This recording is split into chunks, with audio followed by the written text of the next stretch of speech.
Welcome back to the channel, everybody. Something really special in for you today. This beautiful Orange 5. It's brand new. Components brand new. Frames brand new. So why is it in for a service? Well, it's not in for a service. It's in for a final assembly, really. The owner's just probably thrown most of these components on. Everything's loose. Nothing's adjusted. Bars too wide. Cables are too long. Gears might not be set. Brakes might need a tweak. Tyres are not aligned. Just little bits and bobs like that, just to make this bike perfect. So that's what we're going to do today.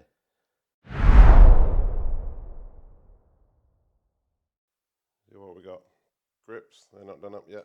We can actually pull these straight off. Some of these cables are way too long. This is not fitted. Dropper cable's not working. Again, on the rear derailleur, cable needs finishing off. We need to check the gears are set. Need to check the B tension is set correctly for this cassette. We can't leave logos like this. These need to align with the valve. Owner's not even sure if this is tubeless or not. He's not used it for well over a year, so I'm guessing if it is tubeless, there's certainly going to be not a lot of sealant left in there. So we need to take these off and align these anyway. The front, I say, oh, this is brand new. We've got some PPF film to put on these cranks for crank protection. A little bit of finishing work on this bottom bracket. That's not been set up correctly yet. These Incredible Hope brakes, I think they're pretty good, but we do need to check the torque of everything on here. The power at the moment is certainly absolutely immense, but we will be running them through the bedding in machine, as there's no miles on these discs or rotors yet, so that'll make them even stronger. These are insanely powerful already, so that could be interesting. Shock setup, we're just going to check the air pressure on this for the rider weight. Nice Kashima Fox dropper post as well, very nice. Beautiful bike. These front brakes look pretty good as well, but again, we'll be checking the torque of everything, because he's literally just hung the parts on him to keep them out of the way, really, I think. So nothing more has been done with that. Hope headset, that's currently loose as well, so we'll be looking at that, getting that adjusted. The bars will be getting a trim as well, they're too wide at the moment. We're going to take it down to the 750 mark. First of all, we're going to get these bars chopped down, then we can move the cables in and start the setup. So let's go. So we're going in at 750 on this one. Let's go. So I'm going to use a pipe cutter on these. I don't use them on seat posts or steerers, but on handlebars they actually work pretty well. It's only aluminium bar, it's not carbon. So what are you doing with this? Just spinning it around, giving it a small turn every time. Just tightens itself in. Very good for bars, these are. I say I don't use it for steerers or anything. I use a proper saw and saw mount for that. Such a beautiful colour on this bike. I don't know how familiar people are with the Orange brand overseas, but in the UK they've been one of the original sort of founding brands. They've been sold and bought a few times, but a real nice kit. Really nice stuff.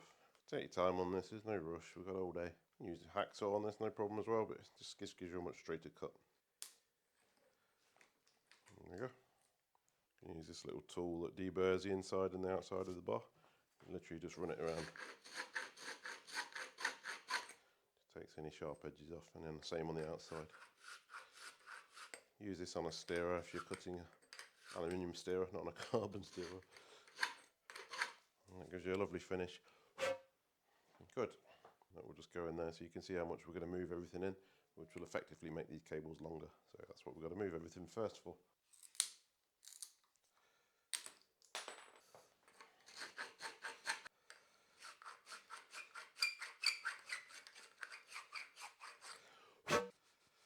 Good. Obviously now we need to move all this inboard so we can get room for the grips. Just 1 4mm on here. Nice and easy. They're not very tight as well, so you can see literally everything's just been almost thrown on this bike just to get it to look like a bike. And the guy's, you know, he's a regular customer of mine, great guy, loves his bikes, that's for sure. Right, let's get this on. So we'll just remove this back now to where we want it. Get these grips tightened as well. When you're tightening the grips, try and keep this bolt out of the way, out of view. You want to see the writing, you don't want to be seeing the bolt. So these are asking for 2 Newton meters, which sounds a bit optimistic to me. They might need a little bit more than that. We'll give it. I'm not sure my torque wrench even goes that low. I'll try. 2.5 Newton meters is the lowest one will go. 2 Newton meters is literally barely hand tight. So that's 2.5 Newton meters there. You can see it's barely even hand tight. But they've got it. Good. The angle of these levers. I see so many bikes coming in, not the sort of quality, but sort of cheaper end bikes where people are got the levers sticking up in the air. It must be so painful on your wrist trying to reach levers like this. So they need to be a really good ergonomic flow. So pretty much almost down here. So when you're sitting on the saddle, you'll find this is very ergonomic and very comfortable to hit these levers. So let's just get these tightened up. No torque spec on these. The idea with brake levers really is you want them tight enough to not spin in normal use. If you do have an accident, what you don't want to do really is snap the blade off. Ideally, if you want this lever If you have an accident and the whole thing just pivots around slightly, happy days. Obviously you don't want them moving in normal use though. So that's tight enough, that's not moving. I say in an accident it's still probably loose enough just to knock this over rather than snapping the blade off. All you need. No torque spec on here, but it's probably realistically sort of 4 or 5 Newton meters. Again, just moving these in, out of the way, fit the grip. Super easy stuff this. That's on. Get your logos lined up the other side. Again, I can't see the bolt, so let's get that torqued up. 2.5 Newton meters, I mean it feels so loose. The amount of these I see where people have gone so tight they've just rounded it off, because these bolts tend to be very low quality and they get rounded very easily. That's tight enough, I don't need any more than that. Move your lever back to where it should be, get it in a line with the other side obviously. Again, that's probably tight enough, don't go cranking these things down crazy. That's not moving in normal use. Do like hope, everyone likes hope. Okay, so that's the first dead easy job done, bars are trimmed. Now we can look at these cables, because even this one here is absolutely huge now. This is for the dropper cable, so going to need to do some work on this. Here's a Kashima dropper post. I've got a cloth around it. These are rubber jaws, obviously it doesn't do any harm, but just to respect the customer's very expensive seat post, we're putting a cloth around there. And yes, it's perfectly safe to lift a bike by this section. You can undo this bolt and lift the post to get enough to grab onto here. You tend to find sometimes the cable's a bit too short, so it's difficult to do that. There's no issues doing this. Bart Tool made a lovely video about it saying, don't worry about it. So yeah, this dropper cable's way too long now, it's going all the way around here. We need to undo it at the lever. The only issue is we do need to remove the seat post to get the inner out of the way so we can trim the outer. All will make sense. We can't just obviously chop it here because we're going to cut the inner cable. We can't pull the inner cable through without removing the seat post. So just need to relocate the bike a little bit to get some of this cable through, and then we can trim this down. So when you're looking at the bike now, obviously we can't clamp by the seat post because I need to remove this. What we're going to do at the moment is temporarily hold it on this top tube. We're not going to clamp it. It's aluminium frame, it's bomb proof pretty much, but we'll just gently clamp it on there just to stop it falling over. That's all we're going to do now. Okay, so we're just very gently clamped on there. It's not fully clamped down. Now we've got access to move the seat post so we can get to the bottom of the cable and pull that through. What we need to do now is just disconnect this cable from the lever, measure up this outer to where you need to be, remove the dropper, just trim the cable because we need to remove the inner cable first before we can chop it obviously. So let's get this somewhere near where we need to be. So we just need to spin these bars around to make sure we've got enough cable on here. It's out of the stand at the moment. So the shortest route is going to be when the bars go full around this way. Obviously if you have an accident or something, potentially the bars could go all the way, so you need to have enough cable for that. So I'm just holding this outer as to as short as I think we can safely go, which is there. So I'm just going to measure that now, mark that with a pen. Okay, so I've made a mark where we're going to cut the outer now. So we do need to remove the seat post, pull this inner cable through, chop this and reassemble. So we need to remove the seat post, get it out of the way, pull the cable through, and then we can chop that outer. That wasn't very tight either, so this just comes out. And put some grease on this before it goes back in as well. So just get this seat post secured somewhere, you don't want it dropping down and getting scratched on the coating. And we just strap it to the tyre, it's out of the way. So use a Velcro strap for that. And we need to thread this outer through the frame because it's stuck down there at the moment, which is never ideal. Alright, so just get the outer through the frame so we can get the inner out and then get the inner back in basically. That's the only reason we need this out. Pull the inner out of the way, you don't need to all the way, just enough to trim this front bit. It's a bit of work, you just got to get the inner cable out of the way, and then once that's done, we're okay. Just trim this, cable cutters. Just use a pick, I just use a little bradawl, this is a woodworking tool actually, a bradawl. Just to open that up. Refit the outer cable, it's a Jaguar one, so let's reuse that. Make sure it's pushed on, good. Now I'll reconnect. Alright, so just get this inner going through the frame, through the cable. Thread that back through. Alright, so we're out the other end now, we can pull it through. What we need to do now is relocate this into its housing, pull this through the frame at the same time as pulling this inner, otherwise this tends to fall out when you're going through the frame. It's a bit of a faff. So just keep pulling the inner until this hooks into where it should be. So that locates quite firmly in there. So now you need to sort of pull the inner and outer at the same time while this seat post locates. I'm just going to put a bit more grease on this first. It's not a carbon anything, it's both aluminium, so grease or anti-seize, anything is better than nothing. These have got a real bad habit of seizing up. This is just finish line grease I'm using here. And then just a cheap paintbrush. Now we can pull the cable through, make sure this locates into its housing. stop down there like that. Perfect. Now we just need to pull the cable gently through. Try and pull the inner and outer if possible, but the inner should be enough for you. Don't worry about the excess grease, it's fine. Alright, so we were about there. Again, I'm just pulling this cable with some tension to make sure that doesn't come out of its stop. Let's get this saddle tightened up. Get it aligned first, obviously. They're asking for 8 Newton meters on here, so we'll do that. 8 Newton meters then. So this is a Wearer torque wrench. Very nice kit. The only problem with this is it doesn't do a left-hand thread, so some bottom brackets and stuff, you can't do a left-hand thread. So that's 8. Alright, so now we can clamp the bike back in the seat post and continue. Okay, going up. So we're just pulling this cable through now. There's a bit of a groove in there where it sits. So just pull it tight. Try and nip that up. That's nice and tight. We've got a barrel adjuster if we need it, but that's snugged in where it should be. Good. And again, doesn't need to be very tight at all. There's no torque setting on there. It probably is online, but it's literally just enough to hold the cable. Probably again 3 or 4 Newton meters. Right, that will work lovely. Just going to trim this cable. Let's go about there. Oh dear. When it does that, you just need to wind it back up carefully. You'll get that in, no problem. You don't need a cable tie or any rubbish you see on Instagram. It just winds itself back in. Get the end cap on there, that'll hold it in. Get that trimmed up, and then we're going to put an end cap on there. EP ones are great for this because it can be a bit of a tight position, so the EP one works really well for this one. Okay, so that's the first bit. I'm going to tighten this saddle as well. That's also loose in the clamp as well, so I'll just give this a bit of a tighten while we're here. It's not even finger tight. That's better. That's all that needs. The movement you see there is the dropper post within its body. Most droppers have got a little bit of side to side float like this where it just rides on the keys within the dropper. I'll saddle up. Good. We'll look at the gears now. No idea if they work or not. Again, they've probably just been thrown on, so we'll check it, put it onto the largest sprocket here, and we'll use Schramm's tool to check if this B tension is correct. Never touched these yet, so looking promising. Alright, let's get the B tension tool. It's a really nice little tool. So all you do with this tool here is drop this down to the next ring. Like that.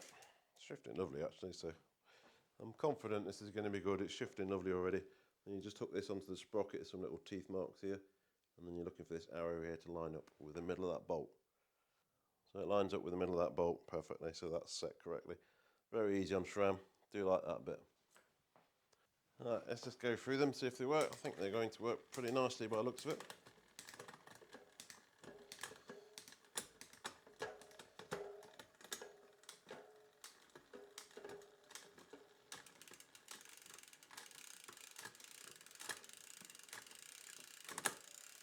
Perfect, beautiful. So now we can trim this cable. Again, the guy's just left it all nice and ready. I'm just going to cut that off. It literally just crimps on and we're done. Perfect. Okay, that's nice. I'm just going to check this is tight. I'm guessing he has, but we'll check it anyway. Yep, perfectly tight enough. Good. So the next one was this bottom bracket preload adjuster. This has not been tightened up yet. All this does is remove sort of lateral play side to side in the bottom bracket there like that. So all you do is screw it in, and just with your fingers, just until that play's gone, no more than that. Tighten, there's an Allen key bolt down here, just tighten it up very gently. It's very, very soft. It's only going into a sort of plastic. It's pretty poor quality really in my opinion. You can get these, I've seen these aluminium versions or aluminum versions with which will get anodized as well. That would have been a nice touch on this bike. I'll suggest it to him. Look, I mean, look how tight this is. All you're trying to do here is close that gap on that plastic. That's it. Look, I mean, look how tight I'm doing this. Literally no pressure at all. The amount of bikes that come in with this being absolutely destroyed, you won't believe it. Nearly all of them. Just going to check these pedals. They're not particularly tight, look, and there's probably no grease on there either, so we'll just do that while we're here. No, I'll give them that. There is grease in there. I'll let you off, Pete. Let's tighten these back in. Just hold the back wheel and you can give that a little bit of torque there. Good. They're tight, they're good. Just going to tighten this headset now. We can do that in the stand, we don't need to drop it on the floor. There's loads of play in this. Loads of play in this, oh my god. Right, let's do that. Let's drop it down a little bit. So I find the best way with a handlebar is to basically grab the bar and rock it side to side like this, and you'll feel the play. I mean, you can probably see the play in these cups here. You'll see this moving. There's so much play in there. All right, let's get this adjusted out. So we just need to undo these side ones, tighten the top cup down. A lot of people get confused adjusting these, but it's super easy. All you need to do is literally, God, they weren't very tight. Loosen these two side ones off. They're very loose. And then we're just tightening this top cup down here to adjust the tension on there. 6mm.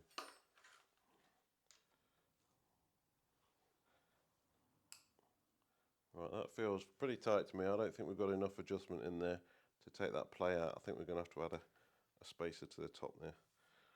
So let me just tighten these back up. One of these, just nip one of these back up, otherwise the whole lot's going to fall out when we take this top one out. Just nip it back up for now. I'm going to take that out. I'm going to add a spacer in there because I don't think there's enough preload there. I think this fork's too long. Yeah, you can see there's no way that's bottoming out. So normally what people would have done there, they'd just carried on and on and on and on.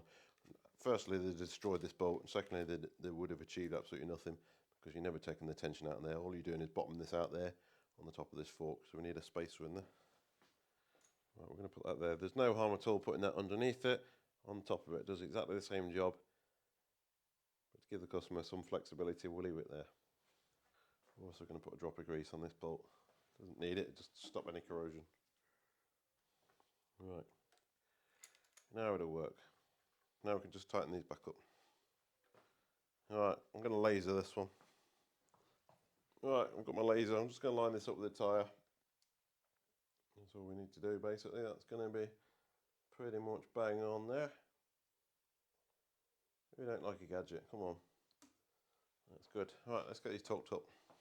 There's no torque specified on this, so we're going to go with the standard 6Nm with a 4mm bolt.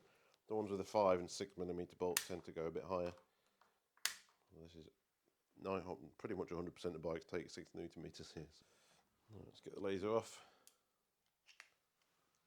And we're going to check these for torque as well, because if they were loose, I guarantee you these are not tight enough as well.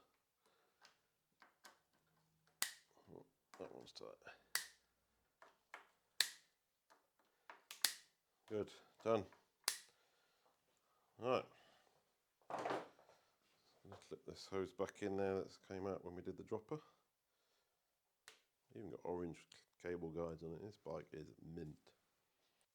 This brake hose on the rear is ever so slightly long, but I think by the time we put the guide into the frame, I think it'll put it in to a suitable sort of length. I don't really want to start messing around with them if I don't have to, because they're working so beautifully at the moment. Let's put this in the frame and see where we get to. Absolutely hate fitting these things, they're just a nightmare. These are the worst type. Don't like this bit. Add a little bit of lubricant to it just to help it slide in. Wow. Oh, I hate these things so badly. The ones where they bolt in are so much nicer than these push-in things. These car trim tools are pretty good for this. They're just plastic and they help you just gently push it in. But even then, they're a bit of a faff to say the least. There's some lube on this now, so that helps it just slide in. And we found an easy way of fitting these. One all is. What tends to happen is you get it pretty much all the way there, and then the other end just pops out. Right, almost there. We're in. It's in. Right, that's in. Good. Bloody things. Right, what we're going to do now, it's not essential by any stretch of the imagination, but we're going to line up these logos with these valves, because it's just best practice. I'll explain why. So let's just whip the wheel out first. Just a 6mm through axle on these. I don't even need gloves on this bike, it's so clean. Brand new. Right, no grease on that, that's getting greased. Yeah, beautiful Hope wheels on this, Hope hubs. Hope rims, just full. I think it's purchased from Hope as a built wheel set. Just going to check these are tight as well. Yeah, they're not too bad. Yep, they're tight. A little bit of extra torque on those. These are floating rotors as well, so they've got, rather than a one-piece sort of thing, these bits expand at different temperatures, which is a higher quality. rotor. So let's get this off. The customer can't remember if he set it up tubeless or not. It's been that long. I think it's been at least 2 years. It's just literally sat there gathering dust, waiting to be finished. Yeah, so let's get it done for him. I hope it's not tubeless because I don't want the mess today. Just break the bead. Yeah, tubeless. Yeah, so that's set up as tubeless. There's absolutely no sealant in there whatsoever. So what I'll do is I'll ask the customer if he wants sealant in there now.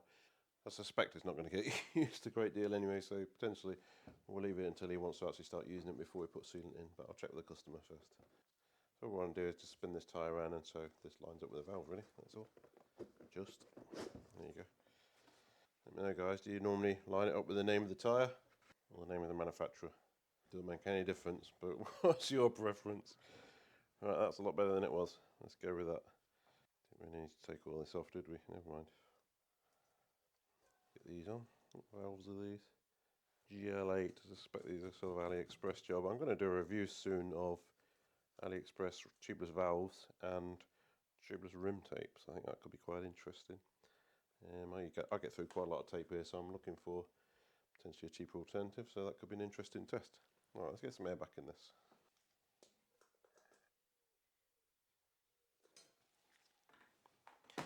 Right, so I spoke to the customer and yeah, we're going to add some sealant in. So I'm using Vittoria. This is an ammonia-free version, so it's a nice sealant. This has had good success with this. I pretty much always inject the sealant into tyres where possible. One of these, again, I've done a quick video on these with AliExpress tools. I think this is actually Amazon to be fair, but there's very similar versions available. So basically all we do is load this up and inject it through the valve, take the valve core out and inject it straight in. So easy. Let's load it up. Give this a really good shake first, yeah.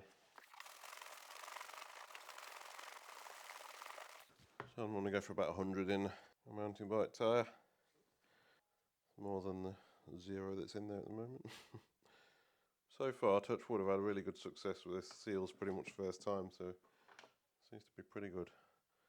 It is pretty watery, look. Welcome to Tubeless. What I'll do first, obviously, is reseat this tyre with some compressed air. And we'll take the valve core out and inject.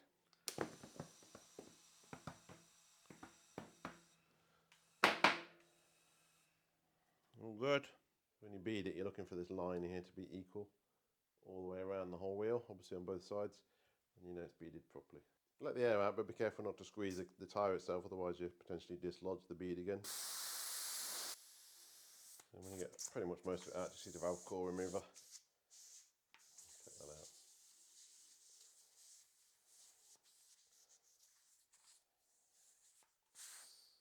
Again, AliExpress. Right, get yourself a cloth ready because a bit of mess is inevitable, unfortunately. All you do is literally screw this on. Again, just be careful not to dislodge the tyre while you're doing this. Screw that on like that, and we're just going to inject that straight in there. Done. Pull it back, give it a quick blast, otherwise there tends to be a bit left in the hose. I'll say a little bit of mess is unfortunately inevitable with tubeless. There you go. So not the end of the world, it's better than exploding all over the workshop when you've not seated your tyre properly. Refit your valve core. Whenever I do tubeless work, like sort of re-topping up sealant and stuff, I always change the valve core as a matter of course. They're so cheap, you can buy a bag of 100 off AliExpress for not very much at all. It's not worth the hassle of trying to reuse the old one and potentially getting gummed up, getting stuck and getting issues inflating. Just change it, they're literally pennies. Alright, let's get some air in this. I'm going to go for about 30 in this, I think at the moment. It's probably a bit high, but so I don't think it's going to get used anytime soon anyway. Right, that's 30. You won't hear any popping beading noises because I've already beaded it. Let's repeat the same on the back one. I won't film that because it's exactly the same job. But when we've got the back wheel off, I'm going to check the cassette is tight. Get some grease on this through axle before we refit it. Bone dry.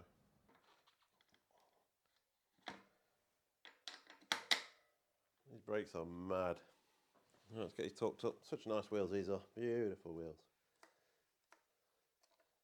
Right, through axles. Don't go crazy. Make sure your Allen keys are a damn good fit as well. The amount of through axles you see where people have just used cheap rubbish Allen keys and destroyed them all the time.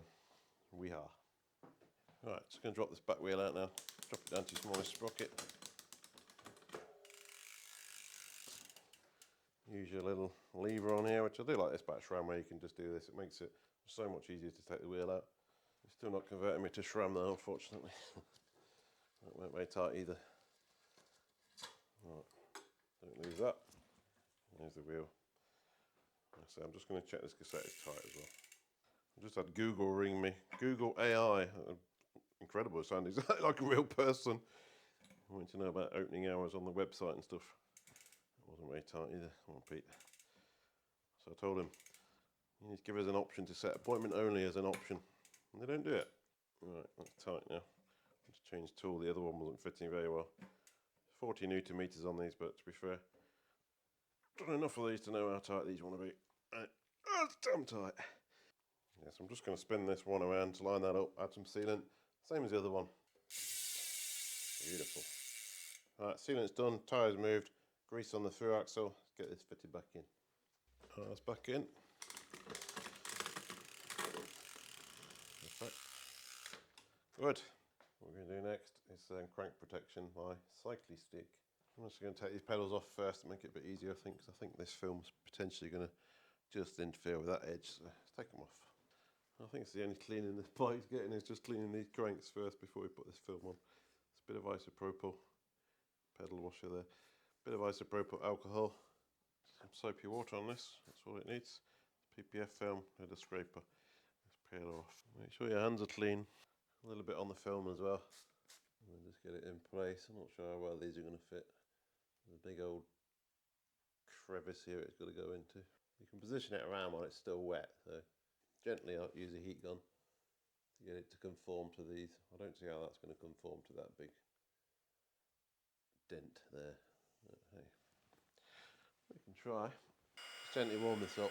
So it dries it out, makes the adhesive act, and it basically helps the film to conform slightly as well, but don't get it too hot. That didn't work at all going on wet, so let's go with the dry one. Terrible. Honestly, how's that ever going to stick to that? I mean, I don't claim to be a professional PPFer, but that's terrible that was. Alright, let's have another go dry. Get a little bit of heat on that. Going on reasonably well there. Alright, not too bad. It's got in there eventually. Okay, that's on. I don't like them personally. I think they look better as they were, but it will last.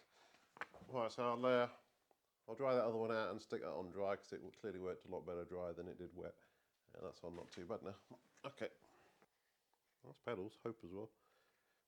I think maybe blue would have been too much. I think he's right in black. Personally, I'm not convinced with that. I mean, probably I didn't do the best job in the world, but yeah. I guess it's better than big massive scratches, and it's cheap enough to change when it wears out. So, right, it's on. I mean, I can't say I'm super impressed, but probably down to my skills to be fair. It's the first time I've ever tried the PPF stuff, but it went on a lot better dry than it did wet, that's for sure. The instructions give you the option of dry or wet. Personally, I think I'll just use some normal helicopter tape like this, straight down the middle and catch a majority of any wear that you're going to get. I guess some guys would use inner tubes and stuff like that, but a tiny bit of a rub on this brake, well, a lot of a rub on this brake, so we're just going to straighten that out. Just in case of loosening these off and getting it centered. It's a bit difficult to film this because the gaps that we're talking about are so microscopic, I can't really focus it. Literally a 1/10 of a millimetre gap either side of the pads on the disc here. Just a matter of getting that lined up really. But the problem is when you tighten this bolt, what happens, you'll see that the caliper pulls over with it. So you think you've got it right, and then you tighten it and then you back out again. So what you need to do is hold it basically off there, you overcompensate for that torquing. So when you do torque it down, it does pull it back in, but it pulls it back to where you actually want it with a gap. So it takes a bit of messing around. If you can't see the daylight, get a torch underneath, shine that. You probably can't see that again, but there's a tiny bit more of a gap on this side than there is on this side, so we're just going to move that over marginally. Yeah, we're just tightening this up, compensating for that. I'll say when it pulls, you can see what that moving, the whole caliper moves when you tighten this. So you just need to compensate for that when you're getting ready for, when you're tightening it back up. Too much. Too much. Drop this down, I can't see what I'm doing. Not the easiest thing to film, unfortunately. Right, there's a gap on that side now.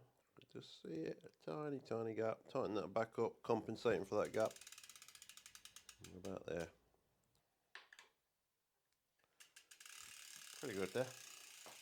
I can't actually find my feeler gauge. I've got one somewhere, but the tolerance on this must be, I don't know, it's like fresh air. It's less than paper by the looks of it. It's 0.1 millimeters, if that. So you can imagine if you've got a slight warp on this rotor, you could be here literally all day trying to get this seam to not rub. So just got a little bit of extra grease from where we put the seat post in. Clean that up. Fox transfer posts, one thing I won't service. There's a lot of specific kit you need to service a transfer post, so it's something that I wouldn't do. It would be sent away to a local service centre. I think Silverfish in the UK is so the go-to ones. I'm going to check the air pressure in this shock now. Shock pump for this, obviously it's a RockShox digital one, which is pretty nice. Don't need this one, you can get one with a little manual gauge, it's the same. Let's tell you straight away what they were. PSI, 164 PSI. So let me just check the customer's riding weight. We'll get back and set this to the correct pressure. Okay, so around about 155 pounds, so there's actually too much in here. Just going to drop around.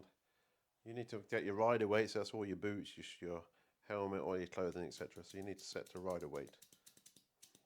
So on a Fox, it's around about 1 PSI per pound of body weight. So drop that down to 156. When you take this off, you probably lose 1 or 2. And then we'll set the fork. So on the fork, they give you a chart here to set your weight to. So on around about 156 pounds, we're looking at PSI of 67 to 76. So we'll call it 70, 72. So by the sounds of it, this customer is not going to be using this bike really. It's more of a showpiece than anything, but let's get it ready to roll if need be. 85 again, that's a little bit on the high side really, so we'll drop this down.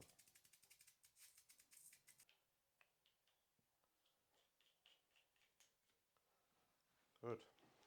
Just checking the headset now, we've got it back on the ground. Yep, perfect, no problem.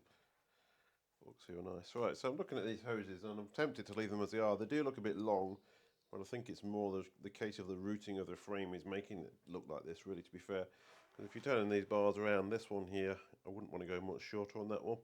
Because on a mountain bike, obviously, there's a potential you're gonna come off and these bars are going to go, because there's no stop on this. On a mountain bike, there's a potential you can flip these bars full 180 sort of thing, really. So that doesn't really want to be any shorter than that.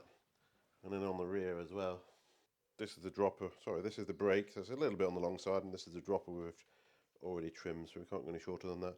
The brake, yeah, potentially we could lose an inch off that really, but I think we'll do it because it does look a little bit on the untidy side here, so really we'd want this to be sort of in line with the dropper cable at least, so we can lose an inch off this hose. Let's do that. There's some spare barbs and olives here. Normally you can get away without bleeding it on these, so let's see how we get on. This is a dot fluid system, so just be careful you don't spray brake fluid everywhere. So this is not particularly tight on the hopes. Just undo that. Get a cloth ready. I say we don't want brake fluid going everywhere. And this will just pull out. Little copper washer in here. Don't know where you're going to replace that anyway. So I think while it's off, I'm going to swap it over. I don't like it going around the front of this hose here, so I'm just going to undo that and flip it around the other side through here. That'll clip into that one there then. And to match the dropper cable, we're going to lose pretty much this much here and fit a new barb and olive onto that shroud. Right, I'm just going to check I've got these in the right place, because what I don't want to do is end up doing it again. Right, that is good there and there. It's matching the dropper cable nicely now, so we can chop off probably about this much. Jaguar cutter here. Let's cut. Obviously we are an open system at the moment, so try and move fairly swiftly. So keep your shroud on the line. New olive goes on. Just split olive on hope. Just sits in there. And this piece here you should be able to just push this in normally. Hopefully. Hope you don't have arthritis, so you can't grip anything. You won't believe how difficult everything is when your thumb doesn't work properly. Just pushing that in with something plastic. I have obviously got hose tools, but I think I'm going to use one because that's a bit of a challenge on my thumb. It's almost in, it's only got a tiny bit left to go. That's it. All it needed, another millimetre. Just pulls all this into the lever. So the torque on these is very low. If you watch Hope's videos, they don't give you a torque specification, they're literally just nipping it up. It's only a copper washer here. Alright, that's basically sealed. We'll tighten it obviously, but just wipe down any brake fluid before. So for the final tightening, just hold an 8mm on there, and using another 8mm. This is a proper flare wrench, but just taut that up. So I hope it's saying 2 to 3 Newton meters, but that's not very tight at all, so no tighter than that. I have got a torque wrench, but 2.5 Newton meters is so hard to register on a 90-degree torque wrench, then just do it by hand on that. There's no issues. Make sure there's no leaks, obviously. Feels really good. Yeah, it's just a bit tidy now. It follows this dropper cable around there. Okay, so that's that one done. So the last thing I wanted to do is get these brakes bedded in on this Sinter brake bedding machine. I have done a video on this. It's a phenomenal bit of kit. Just bed your brakes in perfectly every time. Couple of minutes. Let's go.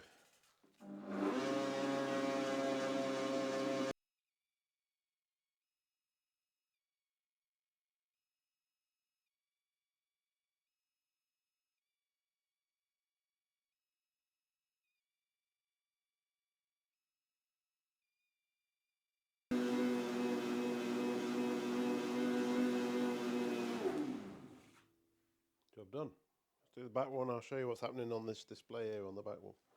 So you just swap it over to the back wheel. There's a little sensor here. You'll see that flips between front and rear, so you can do it with your foot without going to the machine. So we're going on to the back wheel. Need to set your rotor size, so they're on the back one here. So the rear brake on this is a 184 pot, so we're going to use a slightly different program on here. So use a 180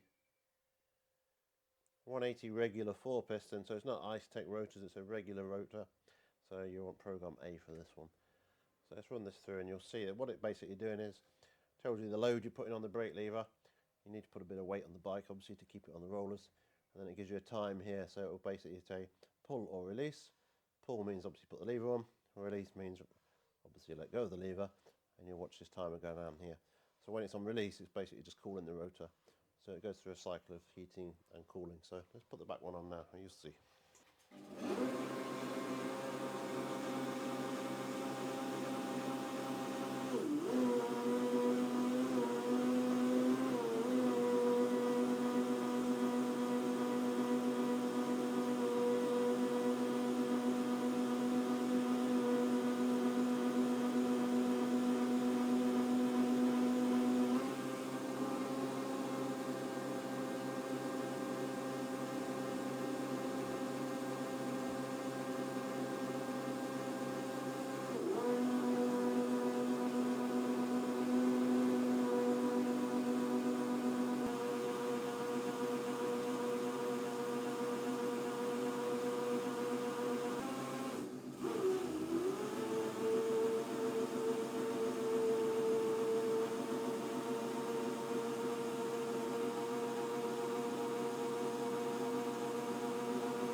I think this one's ready to roll now, so just going to check the crank bolt tightness while it's on the floor. That's 54 Newton meters on these cranks.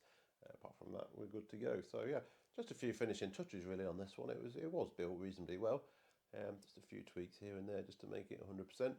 Stunning bike. I think it's probably destined really to live in a bit of a showroom condition, really, a bit of cotton wool, but fair play to the guy. It's a work of art really, more than anything else. So he's done a great job on it. So yeah, thanks very much for watching. Stay tuned. So much more to come.